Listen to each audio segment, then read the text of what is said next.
હા વિદ્યા કેમ છે માં? જેમ કે જુનાગઢની નજીક આપણા પરિચિત ખેડૂતો વાપરતા છે એટલે અહીંથી એડ્રેસ મળી જશે કે આ ખેડૂત તમને મફત આપશે. આખી આ મફત ચેઇન છે. એક પણ રૂપિયાનો ચાર્જ અમે પહેલેથી કર્યો નથી. શીખવાડવાનોય નહીં, આ બેક્ટેરિયા દેવાનોય નહીં, એની પત્રિકાનોય નહીં. બીજું, આની અંદર શત્રુ જીવાણુ 1% વધુ વધતા જ નથી. ત્રીજું, આ બેક્ટેરિયા ખેડૂતના ઘરમાં જ બને. 30 પૈસે લીટર ખાલી, 1 રૂપિયામાં 3 લીટર બની ગયા. આને અમે વેપાર કરી શકતા હતા. ઓફર એ હતી, જરૂરી હતી ભાઈ, પણ અમે એને વિલ બનાવી દીધું છે. અમારી આગલી પેઢીનો અધિકાર નહીં. આખી દુનિયાના બધા ખેડૂતો ધરતી માતાને, ગૌ માતાને સમર્પિત મફત આપીશું, મફત શીખવાડશું અને ક્યારેય કોઈ પેઢીનો અધિકાર લાગશે નહીં. ગુજરાતમાં આજકાલ લાલો ફિલ્મની બહુ ચર્ચા ચાલે અને ખાસ કરીને જે ભગવાન કૃષ્ણ છે એમની વાતો બહુ થઈ રહી છે. પરંતુ હું પણ આજ તમને એક ગોપાલને મળાવીશ. આ ભાઈ ગોપાલભાઈ છે, એમની વાત, એમની જર્ની કંઈક અલગ છે. એ મુંબઈથી માંડીને અમદાવાદ સુધી એમની કામગીરી છે અને ગૌશાળા માટે વિખ્યાત છે. જો ગુજરાતમાં ગૌશાળાની જ્યારે વાત આવે ત્યારે લોકો ગોપાલભાઈને જરૂર યાદ કરે છે. કોણ છે ગોપાલભાઈ અને ગૌશાળા અને ગાયોના ઉછેર માટે કેમ લોકો એને યાદ કરે છે અને એમની ખેડૂતને સમૃદ્ધ બનાવવા માટેની શું નવી વાતો છે, આવો હું તમને બતાવું. ગોપાલભાઈ, જય શ્રી કૃષ્ણ. જય શ્રી કૃષ્ણ ભાઈ. આવો, સ્વાગત છે જોગલભાઈ. મજામાં? હાજી, બિલકુલ.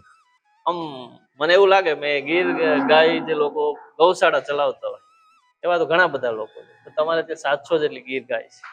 મને જોયું આનંદ. પણ આમ કોઈ માણસ ચલાવવી હોય ને, સફળ ચલાવવી હોય તો શું કરે? જો ખાસ તો હું આપના માધ્યમથી પહેલા તો ધન્યવાદ કહીશ જોગલભાઈ અને ભાઈને કે અમને મોકો મળ્યો કે આપણી વાતો ખેડૂતો સુધી પહોંચી શકે. મારું એક જ કહેવાનું છે કે ગૌ માતા અને ખેતી બંને એકબીજાના પૂરક છે. ખાલી ગૌશાળા કરશો તો ઇકોનોમી નહીં થાય, અને ખાલી ખેતી કરશો ને ગાય નહીં રાખશો તો પણ તકલીફ છે. અચ્છા. એટલે બંને એકબીજાના પૂરક છે. કારણ કે ગૌશાળા જયારે અમે શરૂ કરી ત્યારે 3 રૂપિયા કિલો ચૂની આવતી, હવે 30 રૂપિયા છે. દેશી કપાસ ત્યારે 8 રૂપિયા કિલો હતો, અત્યારે 55 છે. તો એવા દૂધના પ્રાઇસ તો નથી વધ્યા. એટલે અમે બહુ સ્પષ્ટ છીએ કે ગાયનું છાણ મેઇન પ્રોડક્ટ ખેતરમાં થઈ જવી જોઈએ. દૂધ બાય પ્રોડક્ટ થાય એટલે ચિંતા ના રહે. એટલે મારી આપના દ્વારા બધાને નમ્ર વિનંતી છે કે અમે એક એવી ખેતીની પદ્ધતિ તૈયાર કરી છે જે 7 જ દિવસમાં યુરિયા, ડીએપી, પેસ્ટિસાઇડ બંધ કરાવી શકે અને છાણ દ્વારા કેમિકલથી વધુ ઉત્પાદન પણ મેળવી શકાય એવા લાઈવ ડેમો છે. એટલે ગૌ માતા અને ખેતી, ખેડૂત, આ ત્રણેયનો સમન્વય ભેગો થાય ને ત્યારે એ ચક્ર સરસ રીતે ચાલે. પણ ગામડાના લોકોને સરકાર સહાય આપે છતાં બી ગામડે આપણે ઘરે ઘરે ગાય નથી, બરાબર? તો આમાં કઈ સફળ કન્સેપ્ટ થઈ જાય એના માટે કરવું લોકો આ હું માનું કે હિન્દુસ્તાનના દરેક ઘરમાં ગાય હોવી જોઈએ એવું થઈ જાય, કઈ રીતે શક્ય? હું આપને ધન્યવાદ કહીશ કે આ તમે વાત મૂકી, અને મારે આપને ખેડૂત મિત્રોને એ જ વાત કરવી છે કે ઘણી વખત આટલા બધા સમય ગયો અને ઘણી વખત આપણે એવું કહેતા હોય કે આ ન થાય, ઉત્પાદન ન વધે. કારણ કે અત્યાર સુધી એવા અનુભવ રહ્યા છે કે ઉત્પાદનો જયારે કેમિકલ છોડે ત્યારે ઘટતા હોય છે ઘણી બધી જગ્યાએ. આ પદ્ધતિ એવી અમે વિકસાવી છે ઘણી બધી મહેનત કરીને કે પહેલી જ સિઝનમાં કેમિકલ જેટલું એનાથી હવાયું અમુક લોકોને દોઢા ઉત્પાદનો આવી ગયા છે. અને છાણને આવીને અનુભૂત કરો. અહીંયા બધા લાઈવ ડેમો છે કે ભાઈ અહીંયા લાઈવ જો કેળા અને ઘાસના પ્રયોગો છે, શેરડીના પ્રયોગો છે, શાકભાજીના પ્રયોગો છે, અને હકીકત ઉત્પાદનો મળે છે. અને અમારી સાથે અત્યારે 22 રાજ્યોમાંથી બહુ મોટી સંખ્યામાં ખેડૂતો જોડાયેલા છે. અમે ડેટા સાથે કરશું, અમે એડ્રેસ આપશું, ખેડૂતોને જઈને જોઈ લો. એટલે ખેડૂત મિત્રો આવો, જોવો, અહીંયા પ્રયોગ અનુભવ કરો. અને તમારી પાસે 10 વીઘો જમીન હોય તો પેલા અડધા વીઘામાં પ્રયોગ કરો, 20 બાય 20 ફૂટમાં કરો કે હું જે કહું છું અનુભવ થાય છે, છૂટે છે, ઉત્પાદન જળવાય છે, પછી ઘરે ગાય લાવો. બધા આમ ગોપાલભાઈ એવું કહે છે કે તમે આટલા અનુભવ કરો ને તમને એવું લાગે કે આમાં સફળ નથી થયો તો તમને હું એ તમને કહી દઉં. એટલે તમને કેટલા વર્ષનો અનુભવ છે? એટલા બધો કોન્ફિડન્સ થી તમે કહો. આજે તો શું છે, કેવા વાળા ખાલી કે પણ આવી વાત કરવી પણ અઘરી છે. 18 વર્ષ પહેલા મુંબઈ છોડીને અહીંયા આવીને પ્રયોગો શરૂ કર્યા. કારણ કે અમારા ગુરુજીનો ભાવ હતો કે ગૌ માતા અને ધરતી માતા, ખેડૂત દુઃખી હશે તો દેશ ક્યારેય ખુશ નહીં રહેશે. એટલે અમે ખૂબ રિસર્ચ કર્યા અને ખૂબ રિસર્ચના અંતે એવો જ અંદાજો આવે છે કે ખેડૂતના ઘરમાં જ ગાય વધુ પડે. ગૌશાળા કે પાંજરાપોળી આપાતકાલીન ધર્મ છે. અને ખેડૂતના ઘરમાં જે ગાય પડવા માટે તે ખેડૂત જો હજારો વર્ષ ખેડૂતોને માથે પડી હતી ગાય કે બળદ નહીં ને, એ પ્રેક્ટિસ જતી રહી અજાણતા. હવે મારી એક વિનંતી એવી છે કે આ પ્રેક્ટિસ એવી છે ખેડૂત મિત્રો કે આવો સમજીને પ્રયોગ કરો, પરિણામ નિશ્ચિત મળે છે. અને એ અમે બહુ રિસર્ચ બેઝ કામ કર્યું છે, કોઈ હવાબાજીમાં અમે માનતા નથી. જેમ કે ગોબર છે તો એને આ બેક્ટેરિયા અમે ગૌકૃપા અમૃતમ કરીને એક બેક્ટેરિયા તૈયાર કર્યા, એના પંચગવ્ય અને 21 ઔષધિઓમાંથી આઇસોલેટ કરીને એની અંદર 100 જાતના બેક્ટેરિયા જીવાણુ છે. ખેડૂત મિત્રો, તમે યુરિયા નાખો છો તો યુરિયા શું છે? નાઇટ્રોજન છે. તો આ જીવાણુ તમે છાણમાં નાખશો ને એટલે છાણ 60 દિવસમાં કમ્પોસ્ટ થઈ જશે અને વર્મી કમ્પોસ્ટ અળસિયા કરતા સારું થશે. પછી જેવું છાણ ખેતરમાં નાખ્યું, આ બેક્ટેરિયા છોડ્યા એટલે 24 બેક્ટેરિયા ડાયરેક્ટ હવામાંથી નાઇટ્રોજન આપ્યા કરશે. એટલી સ્પીડમાં આપશે જેટલી સ્પીડમાં તમને યુરિયા પરિણામ આપે. ભલે 30 વર્ષથી તમે યુરિયા નાખ્યું હોય પણ તમને 7 દિવસમાં બંધ થશે. એવી જ રીતે ફોસ્ફરસ આપનારા બેક્ટેરિયા છે, ડીએપી બંધ. સલ્ફર આપનારા બેક્ટેરિયા છે, સલ્ફર બંધ. એવી જ રીતે આનો સ્પ્રે કરો તો પોતાના શરીરમાંથી એવા એન્ઝાઇમ છોડે છે બેક્ટેરિયા કે નહીં કામના કીટક ફંગસ દૂર ભાગે છે. પણ એમ નહીં, આ બેક્ટેરિયા મારે ક્યાં લેવા? અહીંયાથી મફત. આપણે કેટલાય માની લો વર્ષો, હું જુનાગઢનો ખેડૂત છું, હા. મારે જરૂર છે, હા. તો એ બેક્ટેરિયા શું કરું? કઈ રીતે મને કઈ રીતે મળશે? જો જેમ કે જુનાગઢની નજીક આપણા પરિચિત ખેડૂતો વાપરતા હશે એટલે અહીંથી એડ્રેસ મળી જશે કે આ ખેડૂત તમને મફત આપશે. આખી આ મફત ચેઇન છે. અચ્છા, 1 પણ રૂપિયાનો ચાર્જ અમે પહેલેથી કર્યો નથી. શીખવાડવાનોય નહીં, આ બેક્ટેરિયા દેવાનોય નહીં, એની પત્રિકાનોય નહીં. એટલે આ બેક્ટેરિયા મેં કીધું કે ભાઈ આ બેક્ટેરિયા મળશે તો જુનાગઢ આજુબાજુના ખેડૂતોના એડ્રેસ તમે અહીંયા અમારા 5 નંબર છે, તમે તમારી ચેનલ ઉપર મૂકી શકો છો. હા. એ ચેનલ ઉપર કોઈ પણ ખેડૂત મિત્ર ફોન કરશે કે આ મને બેક્ટેરિયાનો શીખવું છે, સમજવું છે, તો અહીંયા અમારી દર અઠવાડિયે મફત શિબિર હોય છે, નિઃશુલ્ક હોય છે, ભોજન સાથેની. આવીને સમજો, જુઓ અને પરિણામ મેળવો. પછી પોતાના વિસ્તારમાં કે બેક્ટેરિયા જોઈએ છે તો ઘણા બધા વોલેન્ટિયર ખેડૂતો એવા છે જેમના બેક્ટેરિયાથી ખૂબ લાભ થયો છે અને ખેડૂતોએ તૈયારી દેખાડી છે કે અમે બીજા ખેડૂતોને મફત આપશું અને શીખવાડશું. તો તમારી નજીકના વિસ્તારના ખેડૂતોનું તમને એડ્રેસ અહીંથી મળી જશે, તો એ તમને ત્યાંથી મફત આપશે. એટલે આ આખી એવી ચેઇન છે જે સાત્વિક ચેઇન છે, જે ખેડૂત આવી રીતે આપવાની ભાવના વાળો હતા ને એ સિસ્ટમમાં ખેડૂતના મિત્ર બનીને આમાં ચાલે છે બધું. અચ્છા, તો આમાં કોઈ બીજું કઈ કમાઈ લેવાની કોઈ એવી પોલિસી જ નથી? આના અમે વિલ બનાવી દીધું છે આ બેક્ટેરિયાનું. આ બેક્ટેરિયા જો તમે કોઈ પણ જગ્યાએથી બેક્ટેરિયા લેવા જાઓ, એઝેક્ટોબેક્ટર ખરીદો, નાઇટ્રોજન ફિક્સેશન, એક બેક્ટેરિયા 200 રૂપિયા લીટર આવે. ઘડીએ ઘડી ખરીદવા જવું પડે. આ કોલોની આટલી બધી પ્રકારની આ દુનિયામાં એક જ પ્રોડક્ટ છે. બીજું, આની અંદર શત્રુ જીવાણુ 1% થી વધુ વધતા જ નથી. ત્રીજું, આ બેક્ટેરિયા ખેડૂતના ઘરમાં જ બને, 30 પૈસે લીટર ખાલી. 1 રૂપિયામાં 3 લીટર બની ગયા. આને અમે વેપાર કરી શકતા હતા, ઓફર એ હતી, જરૂરી હતી ભાઈ, પણ અમે એને વિલ બનાવી દીધું છે. અમારી આગલી પેઢીનો અધિકાર નહીં. આખી દુનિયાના બધા ખેડૂતો ધરતી માતા ગૌ માતાને સમર્પિત મફત આપીશું, મફત શીખવાડશું અને ક્યારેય કોઈ પેઢીનો અધિકાર લાગશે નહીં. આમ તમારી આ જે સંસ્થા છે, કેટલાક લોકો ખેડૂતો એ મુલાકાત લઈ ગયા છે? ખેડૂતોને જો અહીંયા તો લાખોમાં હશે. હા, કારણ કે અહીંયા છે ને દરરોજ 40-50 ની એવરેજ વિઝિટર્સ હોય છે, 200-200 ની બેચ હોય છે, ક્યારેક 1200-1500 લોકોનો કાર્યક્રમ હોય છે. પણ અમે આ 7 વર્ષમાં 700 થી વધુ શિબિરો 22 રાજ્યોમાં ટોટલ કરી અને દરેક શિબિર મફત. એક પણ શિબિરમાં પૈસાનો વ્યવહાર નથી કરવામાં આવ્યો ભોજન સાથે.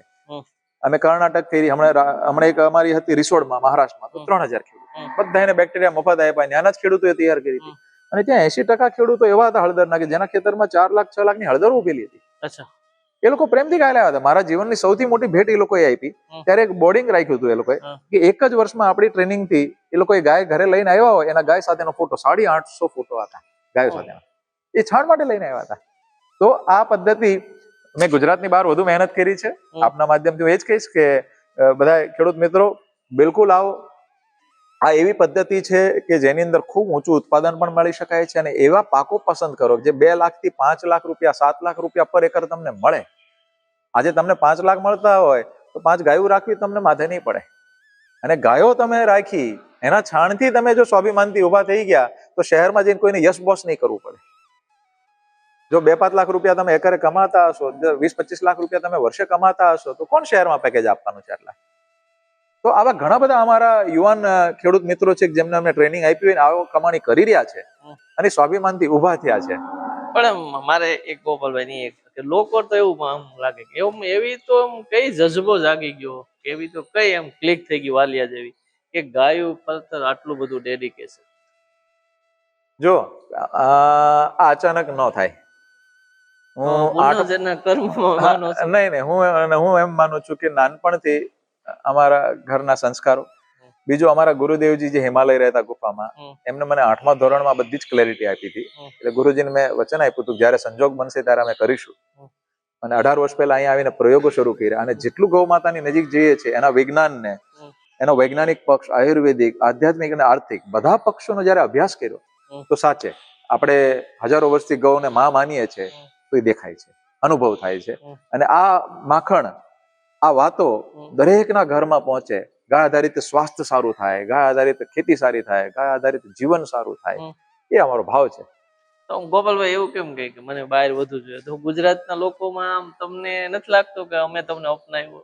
ના, જો સાંભળો, પહેલી વાત તમને કહું, જો બહાર વધુ શું કામ ફર્યો? હા. કારણ કે ગુજરાતમાં વેપાર, નોકરી, ધંધા ખૂબ તો છે. આપણી પ્રજામાં વેપાર વાળી છે. નહીં, જો ખૂબ વ્યવસ્થા છે. અચ્છા, ભારત આખું આપણું છે. ઇન્ફ્રાસ્ટ્રક્ચર સારું છે. ભારત આખું આપણું છે, પહેલી વાત. અચ્છા, ત્યાં તકલીફ એવી છે કે ત્યાં બિઝનેસ એવા નથી, નોકરી એટલી નથી. અચ્છા. એ યુવાનો શહેર જઈને સમજો પ્યુનની નોકરી કરે, હમ. ચપરાસીની નોકરી કરે. હા. ઘણી જગ્યાએ એવી ઘટનાઓ બનતી હોય છે, હા. ખૂબ જમીન છે ને એ જ સ્થિતિમાં. હા. હવે એ માણસ ત્યાં સ્વાભિમાનથી ઉભો થઈ ગયો ગામડે, હા. એનું પરિવાર તૂટતું બંધ થઈ ગયું, એની ગાય બચી. કારણ કે ગુજરાતમાં ગીર અને કાંકરેજ ગાયો ઘણા બધા રાખવાવાળા થયા છે. અમે ઘણા જાગૃતિના ભાગ જ છીએ અમે. હા. પણ બીજા રાજ્યોમાં ત્યાંની દેશી ગાયોની હાલત બહુ ગંભીર હતી ભાઈ. હા. ત્યાંની યુવાનોની બહુ હાલત ગંભીર હતી. એટલે ત્યાં વધુ જરૂર હતી. અને સાથે ગુજરાતમાં તો ગુજરાતની અંદર તો બિલકુલ આપણે તો પહેલા અહીંના છીએ, એટલે પહેલા બધા એને સમન્વય તો ખરો જ, પણ સાથે સાથે અમે બધે જ આ બીજ મૂકવાનો પ્રયત્ન કર્યો છે. બધી જ ગૌ માતાઓ બચવી જોઈએ. અમે 22 નસલોમાં કામ ચાલુ કરાયું છે. શિવાજી મહારાજના મૂળ વિસ્તાર, આટલી નાની ગાય 1.5 લીટર દિવસનું કે 1.5 લીટર દૂધ આપે, એ ગાયો બહુ 1/2% બચી હતી માંડ. તો વિસ્તારમાં અમે જઈને કામ કર્યું, તો ત્યાં કાજુમાં ઉત્પાદન પહેલી જ સિઝનમાં 2.5 ગણું આવી ગયું, કેરીમાં બદલાઈ ગયું. એ ગાયના છાણથી હવે એ ગાયો કેટલા હજારોના પ્રમાણમાં લોકો રાખવા માંડ્યા છે. અચ્છા. એટલે આપણે એક વિશાળ દ્રષ્ટિ સાથે કામ કરવું જોઈએ, એવું મારું માનવું છે. એટલા માટે ભાઈ મારો એક બીજો પ્રશ્ન, તમને આજના સમાજની, આજના સરકારનો શું રવૈયો લાગે? આપણી ખેતીમાં આપણે ગાય બચાવી છે. હું ખેડૂત છું, હાલ હું તમે ખેડૂત છું, તમને એના નજરિયા શું લાગે? ના, જો સરકાર નો ભાવ સારો જ છે કે ગાય આધારિત બધું કાર્ય થાય, સાત્વિક થાય. સાથે સાથે ખેડૂતો, હું તો એમ કહું છું બધાને રચનાત્મક કાર્ય કરવું જોઈએ. મને જે કોઈ સાંભળતા હોય, કે સરકારમાંથી હોય, અધિકારી મિત્રો હોય, કે ખેડૂત મિત્રો હોય, યુવાનો હોય, ગાયવાળા હોય, આવો એકબીજાનું માખણ લઈને સાચું દેશનું કામ કરીએ, કે જેમાં ઉત્પાદનો જળવાય, ગાયો સચવાઈ જાય, સ્વાસ્થ્ય જળવાઈ જાય. બહુ જરૂરી છે. જો ગાયો નહીં હોય ને તો સાચું અને સારું દૂધ નહીં મળે ને તો આગલી પેઢીના ડીએનએ ડિટોરેશન થઈ જશે. અમે બહુ સાયન્ટિફિક એનાલિસિસ કરેલું છે. ઘી બહુ, તમને હું કહું એક સીધી સાદી વાત, એમાંથી ખ્યાલ આવશે કે પહેલા ઘી ઘણા બધા વૈજ્ઞાનિકોએ પહેલા કીધું કે 50 વર્ષ સુધી ન ખવાય, ફેટ વધે. નાઉ ધે રિયલાઇઝ, આપણા શાસ્ત્રોમાં લખ્યું છે કે કરજ કરીને ઘી ખાવું, બરોબર છે, દેવ કરીને ઘી ખાવું કહે છે ને. હવે એનું આજનું હું તમને ટર્મિનોલોજી કહું કે આજનું જ સાયન્સ કહે છે કે તમારું વજન જો 70 કિલો છે ઇન્ટુ 0.80, એટલે 56 ગ્રામ જો તમે રોજ ઘી અને સારી ક્વોલિટીનું તેલ, જે કોલ્ડ પ્રેસ તેલ હોય અથવા તો ઘાણીનું તેલ હોય, એ તમે નથી ખાધું, તમે સૂર્યપ્રકાશમાં બેસો પણ વિટામિન ડી સોલ્યુબલ ના થાય. તમે વેજીટેબલ્સ ખાધા પણ એ લભ્ય ન થાય, સોલ્યુબલ ન થાય વેજીટેબલ્સના વિટામિન. તો ઘી ખાવું જોઈએ. એવી જ રીતે દૂધનું પ્રોટીન છે 90 વર્ષે તે મસલ્સ પાછા ડેવલપ કરે. તો એ દેશી ગાયના દૂધમાં શું છે, તો એનું રિસર્ચ અમે કર્યું છે. એટલે મારી વિનંતી છે આપના માધ્યમથી બધાને કે બધાએ પોતપોતાના નાના મોટા આ ક્ષેત્રમાં જે કંઈ કામ કરતા, ઈગોસ છોડીને એકબીજાનું માખણ લઈને ગાય આધારિત પાછી આપણી સંસ્કૃતિ ચાલુ થઈ. અચ્છા, હવે બીજું તમે આ ગાયનું કહ્યું, ગાય માટે તો ગામડું જોઈએ છે. હા, સમાજમાં છે ને આજે બહુ તકલીફ વાળો કેસ છે, લોકોને સગાઈ નો થતી, શહેરોમાં રહેવું પડે છે. એ બાબત તમારે શું કેવું? હા, સામાજિક તકલીફ છે, એમાં કોઈ શંકાને સ્થાન નથી. એની માટે હું યુવાનોને અને પરિવારોને કહીશ કે આપણી અપેક્ષા થોડીક બદલીને ભેગા સહિયારો પ્રયત્ન કરવો જોઈએ. જેમ કે અપેક્ષા એવી હોય કે શહેરમાં દીકરો હોવો જોઈએ સગાઈ માટે, ત્યાં ફ્લેટ હોવો જોઈએ. પાછી બીજી અપેક્ષા હોય કે ગામડે જમીન હોવી જોઈએ. એટલે મારું કહેવાનું એવું છે કે અપેક્ષાઓ એવી રાખીએ કે દીકરો એવો હોય કે જે વ્યસની ન હોય, સાસરિયું એવું મળે કે જે એને દીકરી જેમ રાખે, કામ ભલે પહેલા જેવું અત્યારે ન થઈ શકે તો એકબીજા ભેગા મળીને મેનેજમેન્ટથી જીવન સારું ચલાવી શકે. જમીન સારી હોય, ખેતી સારી હોય અને શહેર કરતા વધુ કમાતા હોય. આજે શહેરમાં જાય, હું તમને એક વાત કહી દઉં છું આપના માધ્યમથી બધાને, કે 100 બાળકો અગર શહેર ગયા હોય ને આખા ભારતની એવરેજમાંથી, એમાંથી 90% વધુ એવી સ્થિતિ છે કે આખી જિંદગી કમાઈને તો એક ઘર માંડ બનતું હોય છે, રાઈટ? અને પરિવાર તૂટી જાય, ગાયો વેચાઈ જાય, જમીનો આગી પાછી થઈ જાય, અને એની સ્થિતિ બહુ ગંભીર હોય છે બિચારાની. સ્ટ્રેસ, આખી જિંદગી બધાને યસ બોસ કરવાનું. હવે હું એમ કહું કે અમારી આ પદ્ધતિ એવી છે કે જેમાં તમને શહેર કરતા વધુ આર્થિક ઉપાર્જન થઈ જાય. 2-5 લાખ રૂપિયા તમને એકરે મળ્યા, તમે ખૂબ મહેનત કરી, એક્ટિવલી કરી, અને વર્ષે 5-10 લાખ રૂપિયા અમુક યુવાનો એવા છે કે 50-50 લાખ કમાય છે. એને કોઈને બોસ નથી કહેવાના, એ સ્વાભિમાનથી સંસ્કાર સાથેનું જીવન જીવે તો પાછી નવી શરૂઆત થાય કે નહીં. એટલે જે દીકરા દીકરીઓ ગામડે છે એવડાય ભેગા મળીને એક સરસ નવી શરૂઆત કરે અને પરિવારો ભેગા મળીને કરે તો ઈઝી થઈ જાય. કારણ કે શહેરવાળા પાછા ગામડે લાવવા અઘરા છે. પણ ગામડે જે છે એ તો થઈ શકે. અને ઘણા લોકો એવા છે કે જે શહેરથી પાછા ગામડે આવી રહ્યા છે. અમારે એક ઈ પ્રશ્ન છે, આ તમારું જે લોકેશન છે ક્યાં છે? લોકો માની લો કોઈ ખેડૂત છે, હા, અહીંયા આવવું છે, હવે આપણે વિડીયો જોશે, દુનિયા આખી વિડીયો જોશે, તો કઈ રીતે આવે, કઈ આ લોકેશન શું છે, ક્યાં ટાઈમ છે, શું છે આખી વાત? બંસીગીર ગૌશાળા, શાંતિપુરા ચોકડી, અમદાવાદ, સરદાર પટેલ રિંગ રોડ. આટલું તમે નાખશો અથવા નેટ ઉપર નાખશો તો તમને તરત લોકેશન બતાવી દેશે. આપણી પત્રિકા હું તમને આપું, તમારા મોબાઈલ ઉપર એમને રન કરી દેજો. એ પત્રિકાની અંદર બધું એડ્રેસ ને એવું લખેલું હશે, નંબરો લખ્યા હશે. એટલે ખેડૂત મિત્રો અહીંયા દર અઠવાડિયે શિબિરો હોય છે. એક વખત અહીંયા સમય નોંધાઈને શિબિરમાં આપ ચોક્કસ આવો, સમજો અને જે સારું લાગે એકબીજાનું માખણ લઈને આગળ વધો. જે ખેડૂત મિત્રોને આપણે જોગલભાઈ વાત કરી ને કે ગાયનું છાણ મેઇન પ્રોડક્ટ, છાણને તમે એમને નાખ્યું અને અળસિયાનું ખાતર બનાવ્યું તો 4 થી 6% કાર્બન આવે. આની અંદર અમે ગૌકૃપા અમૃતમ બેક્ટેરિયા આપ્યા છે. 60 દિવસમાં છાણ બની ગયું. જો કેવું બન્યું, તો આના અમે એનાલિસિસ કરાવ્યા તો 15 થી લઈને 32% સુધી કાર્બન આવ્યો. પછી અળસિયા કરતા કોપર, મેંગેનીઝ, ઝિંક, મેક્રોર, માઇક્રોન્યુટ્રિશન બધા બદલાઈ ગયા છે. પછી આ છાણ જયારે ખેતરમાં ગયું, આ જો ઠંડી પ્રોસેસમાં થયું છે, આમાં કેવો ખર્ચો કાંઈ નહીં, કોઈ ગ્રીન નેટ નીચે કે કોઈ ઝાડની નીચે ચાલશે. એટલે તમારી જે ઘરે ગાય હોય એની છાણની ઉપર આ બેક્ટેરિયા નાખ્યા, સરળતાથી થઈ ગયું. પછી તમે જોઈ શકો છો આ એના બટાકા ઉગાડ્યા. લો હવે આમાં આપણે બેક્ટેરિયા નાખ્યા છે અને છાણ જ નાખ્યું છે, પણ બટાકાની તમે હેલ્થ જોવો એના એક એક પત્તાની કેવી છે ને. બધા એમ કે છે કે બટાકાની અંદર ઉત્પાદન ના આવે કેમિકલ વગર, પણ આ તમે અમે 1.5 થી ડબલ ઉત્પાદન લઈએ જ છે. એવી જ રીતે તમે કેળા જોયા તો દરેક પાકની અંદર બહુ સરળતાથી પરિણામો મળે. એ ટાઈપની આ પદ્ધતિ છે. ધન્યવાદ જોગલભાઈ.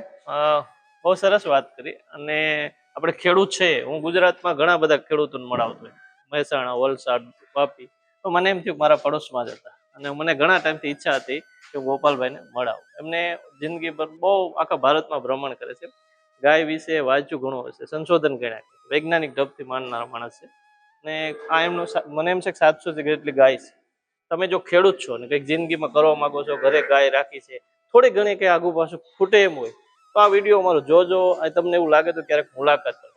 અને એક સફળ ખેડૂત થવા માટે બી અહીંયા આવવું જરૂરી છે. બસ આટલું. અમે ગુજરાતમાં જ્યાં જ્યાં ખેડૂતો વસે છે એમના માટે, એમને માટે, એમના પરિવાર માટે કંઈક સારું થાય એના માટે સ્ટોરી ઘણી વખત મૂકતા હોય છે. આ અમારો પ્રયાસ. બસ આટલું. ફરી મળશું કોઈ નવા વિચાર સાથે, નવી વાત સાથે. ત્યાં સુધી મને રજા આપો. જય જય ગરવી.